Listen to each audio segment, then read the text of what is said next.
বৃহস্পতিবার কবি জয়দেব গোস্বামীর পূর্ণভূমি জয়দেব কেন্দুলির মেলায় উপস্থিত হন কেন্দ্রীয় প্রতিমন্ত্রী সুকান্ত মজুমদার। মেলায় এসে তিনি প্রথমে জয়দেব মন্দির পরিদর্শন করেন, পরে রামকৃষ্ণ মিশনে ভক্তদের সঙ্গে একসঙ্গে বসে ভোট গ্রহণ করেন। এরপর তার নাগা বাবার আশ্রমে যাওয়ার কর্মসূচি রয়েছে, যেখানে তিনি কম্বল এবং তুলসী গাছ বিতরণ করবেন। সাংবাদিকদের মুখোমুখি হয়ে তিনি আইপ্যাক সংক্রান্ত বিষয়ে মন্তব্য করেন। ইডি কর্তৃক আইপ্যাক অফিসে অভিযান প্রসঙ্গে তিনি এদিন কি বলেছেন শোনাবো।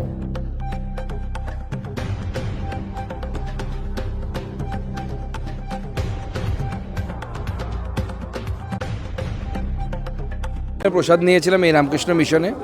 এছাড়াও আরও দু চারটি জায়গায় যাব, নাগা বাবার আশ্রমে যাব, সেখানে কম্বল বিতরণ, তুলসী গাছ বিতরণ এবং এই ধরনের সামাজিক অনুষ্ঠানে অংশগ্রহণ করব।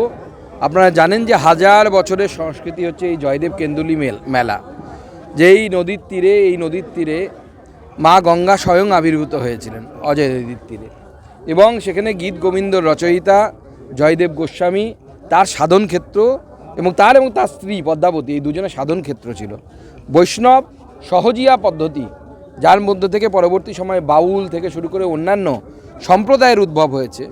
অনেক ঐতিহাসিক মনে করেন যে তার কেন্দ্রবিন্দু বা তার পীঠস্থান হচ্ছে এই জয়দেব কেন্দুলি মেলা। জয়দেব গোস্বামীর গীত গোবিন্দ থেকেই বাউল সহজিয়া এই সমস্ত বিভিন্ন শাখা, যা হিন্দু সনাতন ধর্মেরই অংশ, তা তৈরি হয়েছিল।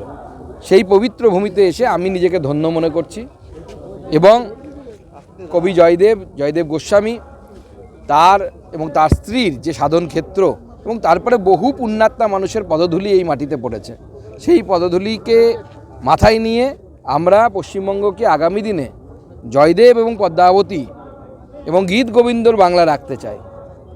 অনেকে চেষ্টা করছেন এগুলোকে অস্তিত্বকে বিলীন করে দেওয়ার জন্য, গীত গোবিন্দর অস্তিত্বকে বিলীন করে দেওয়ার জন্য, জয়দেব পদ্মাবতীকে বিলীন করে দেওয়ার জন্য। সেটা চলবে না পশ্চিমবঙ্গে যতক্ষণ আমরা আছি। হিন্দু সনাতন ধর্মে অধিষ্ঠান, সেই অধিষ্ঠান থাকবেই পশ্চিমবঙ্গে।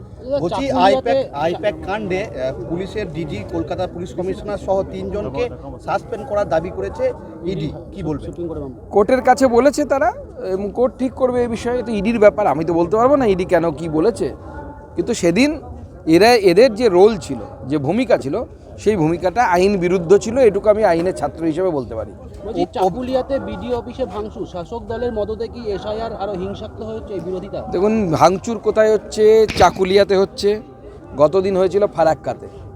এই দুই জায়গার আপনি যদি ডেমোগ্রাফি দেখেন, অর্থাৎ হিন্দু এবং মুসলিম শতাংশ দেখেন জনসংখ্যার, তাহলেই বুঝতে পারবেন কারণটা কি। উদ্দেশ্য একটাই, চাকুলিয়ার বিধায়ক হোক বা ফারাক্কার বিধায়ক হোক, তারা তৃণমূল কংগ্রেস বিজেপি কিচ্ছু বোঝে না।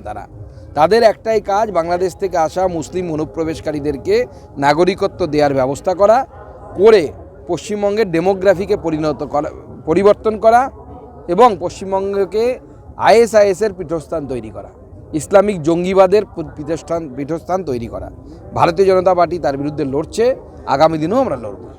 অভিযানের দিন ইডির ফোন এবং ল্যাপটপ নিয়ে যান মুখ্যমন্ত্রী। সুপ্রিম কোর্টে শুনানি চলাকালীন এমনই দাবি করেছেন ইডির আইনজীবী, কি বলবেন? দেখুন, ইডির আইনজীবী দাবি করেছেন, কোর্টের সামনে কোর্ট পরবর্তী বিষয়ে বলবে সেটা কি। কিন্তু আমরা অবাক হয়ে যাচ্ছি, আমাদের মুখ্যমন্ত্রী সম্পর্কে বা তার আশেপাশের লোকজন সম্পর্কে আমরা জানতাম তিনি কয়লা চুরি করেন, পাথর চুরি করেন, গরু পাচার করেন, শেষে ইডির মোবাইল চুরি করছে। তো মানে ভয়ঙ্কর বাজে অবস্থা, এত খারাপ অবস্থা তিনি বলেন আমরা জানতাম না।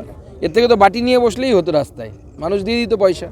কলকাতা পুরসভার 109 নম্বর ওয়ার্ডে বিএলওর স্ত্রী দাবি করছেন অশোকবাবু আত্মহত্যা করেছেন, বিএলও স্থানীয় কাউন্সিলরের হুমকির মুখে পড়ে। না, সে তো দুটো কেস সামনে চলে এসছে। একজন মুসলিম ভদ্রলোকের নাম এসছে, যিনি বিএলও হিসেবে কাজ করেছিলেন। তিনি 20 লক্ষ টাকা পেতেন এক তৃণমূল কংগ্রেস নেতার কাছে, এবং সেই টাকা চাওয়ার ফলে তার উপর যে চাপ সৃষ্টি হয়েছিল তাতে তিনি আত্মহত্যা করেছেন, এরকম খবর এসেছে। এরকম বেশ কিছু খবর আসবে। অতএব পরিষ্কার বোঝা যাচ্ছে যে এসআইআরের চাপ বলে যে মৃত্যুগুলোকে বা আত্মহত্যাগুলোকে চালানোর চেষ্টা করা হয়েছিল, আদপে সেটা এসআইআরের চাপ না, সেটা পুরোটাই হচ্ছে তৃণমূলের চাপ। বীরভূম নিয়ে কি নিয়ে বলতে? রাজনীতি এখন দুটি মিলিতে বিভক্ত, একদিকে কাজল, একদিকে অনুব্রত। কাজল বাধা দিচ্ছে এখানে ব্রিজ তৈরি করার জন্য, অস্থায়ী ব্রিজ তৈরি করার জন্য। আমাদের লোকেরা আন্দোলন করে, হিন্দুরা আন্দোলন করে টিকে আছে। এখন দেখা যাক বীরভূম কার হাতে যাবে, মোহাম্মদ বিন তুগলকের হাতে যাবে না অন্য কারো হাতে যাবে, সেটা দেখা যাক।